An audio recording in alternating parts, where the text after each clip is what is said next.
नमस्कार दोस्तों, आज मैं अपने चैनल पे लेके आई हूँ एक बहुत ही महत्वपूर्ण टॉपिक जिसका नाम है नॉन परफॉर्मिंग एसेट्स।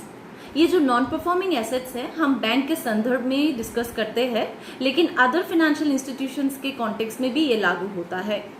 अब जानते हैं नॉन परफॉर्मिंग एसेट्स होता क्या है। इस वीडियो में बहुत ही सीधे शब्द में मैं आपको नॉन परफॉर्मिंग एसेट्स के बारे में बताना चाहूँगी और कोशिश करूँगी कि जितना हो सके आपको इन्फॉर्मेशन प्रोवाइड करूँ ना। जानते हैं नॉन परफॉर्मिंग एसेट्स होता क्या है। अब देखिए, बैंक का जो बैलेंस शीट होता है उसमें दो साइड्स होते हैं किसी भी बैलेंस शीट की तरह। एक होता है लायबिलिटीज, एक होता है एसेट्स। लायबिलिटीज में जो सबसे इम्पॉर्टेंट और सबसे महत्वपूर्ण जो आइटम होती है वो है डिपॉजिट्स। ठीक है, क्योंकि बैंक पब्लिक से या किसी भी कस्टमर से डिपॉजिट लेती है, वो तो बैंक का प्रॉपर्टी है नहीं, क्योंकि बैंक को उसको वापस करना होता है किसी समय पे, तो उसको हम लायबिलिटीज मान के चलते हैं और ये लायबिलिटीज ही है। लेकिन आप एसेट्स की ओर गौर करें तो सबसे बड़ा एसेट जो बैंक के लिए है वो है एडवांसेस, जो बैंक लोन के हिसाब से देते हैं आइदर इंडिविजुअल को और कंपनीज को और किसी भी अदर एजेंसीज को।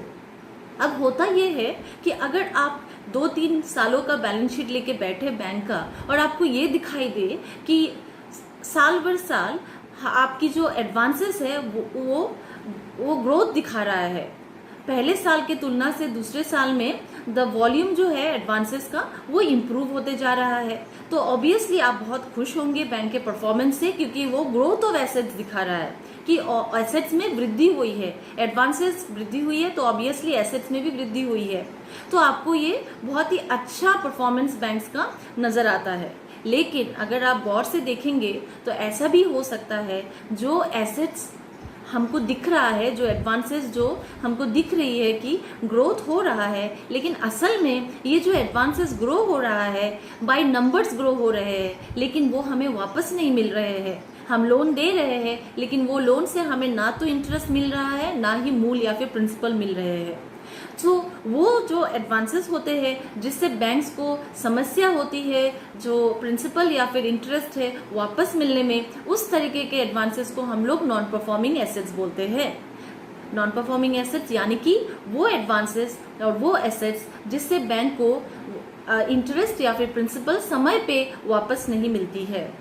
अब मैंने एक शब्द इस्तेमाल किया है समय पे। अब ये क्वेश्चन अराइज होता है कि कौन से समय को हम सोचेंगे या डेडलाइन लेके चलेंगे किसी भी एसेट को एनपीए घोषणा करने के पहले। तो रिजर्व बैंक ऑफ इंडिया ने हमें 90 डेज का नॉर्म्स प्रिस्क्राइब किया है। अगर कोई एसेट्स 90 डेज के अंदर हमें वापस नहीं आते हैं, मान लीजिए आज मेरा ड्यू डेट है कि मुझे बैंक को लोन वापस करना है इंस्टॉलमेंट, अगर मैं ये अगले 3 महीने तक अगर वापस नहीं करूं, मतलब 90 डेज तक वापस ना करूं, तो मेरे अकाउंट को बैंक सीधे नॉन परफॉर्मिंग एसेट्स ट्रीट करने लगेगा। ठीक है, तो वो 90 डेज नॉर्म्स चल के ही बैंक किसी भी एसेट को क्लासिफाई करता है परफॉर्मिंग या नॉन परफॉर्मिंग के बेसिस पे। अब समझ गए हम लोग कि 90 डेज से अधिक, 90 डेज से ज़्यादा अगर कोई भी एडवांसेस प्रॉब्लम क्रिएट करता है उसका रिकवरी में, तो उसे हम नॉन परफॉर्मिंग एसेट्स कहते हैं। लेकिन सवाल ये होता है कि नॉन परफॉर्मिंग एसेट्स में भी अलग अलग कैटेगरी होते हैं।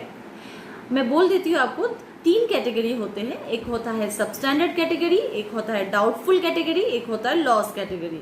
जितना समस्या हमें, जितने मैग्नीट्यूड का समस्या का मैग्नीट्यूड होता है उसके हिसाब से हम उसको क्लासिफाई करते हैं। अब जान लेते हैं कि अगर हम सबस्टैंडर्ड कैटेगरी में है, अगर मेरा अकाउंट सबस्टैंडर्ड है, इसका मतलब क्या है। इसका मतलब यही है कि मैंने 90 डेज डिले कर दिया है, मेरे को अपना अमाउंट 90 डेज के अंदर और मुझे अपना अमाउंट 90 डेज के अंदर पे नहीं हुआ है, जिसके वजह से बैंक ने मेरे अकाउंट को नॉन परफॉर्मिंग यानी कि सबस्टैंडर्ड कैटेगरी में डाल के रखा है।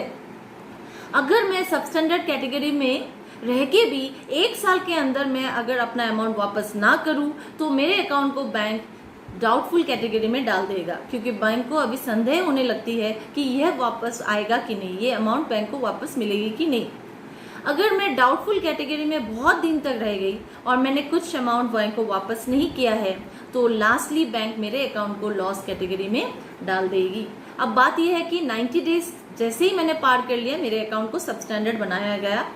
जैसे ही मैंने 1 साल पार कर दिया सबस्टैंडर्ड कैटेगरी में, तो मेरे अकाउंट को डाउटफुल में कन्वर्ट कर दिया गया। लेकिन डाउटफुल से लॉस के अंदर में कोई स्टिपुलेटेड टाइम फ्रेम नहीं है। ये बैंक का जजमेंट के ऊपर डिपेंड करता है, बैंक की समझ के ऊपर डिपेंड करती है कि बैंक उसको कब लॉस कैटेगरी में ले जाए। लेकिन बात यह है कि हमें ये जानने की जरूरत है, जब भी कोई अमाउंट किसी भी हालत में बैंक को ये नहीं लगता है कि वापस आ जाएगी, तो उसको हम लॉस कैटेगरी में ही डालते हैं। तो ये था हमारा आज का टॉपिक और विषय, नॉन परफॉर्मिंग एसेट्स। अगले वीडियो में मैं आपको डालने वाली हूँ the provisional, non performing assets के अगेंस्ट में कितना प्रोविजन डालना चाहिए और अदर टॉपिक्स। तो प्लीज़ बने रहिए, इस वीडियो को शेयर कीजिए, लाइक कीजिए और मेरे चैनल को प्लीज़ सब्सक्राइब कीजिए, ताकि मैं मोटिवेटेड हूँ कि और भी जो इम्पोर्टेंट एंड इंटरेस्टिंग टॉपिक्स है उस पे मैं आपके साथ बात कर सकूँ।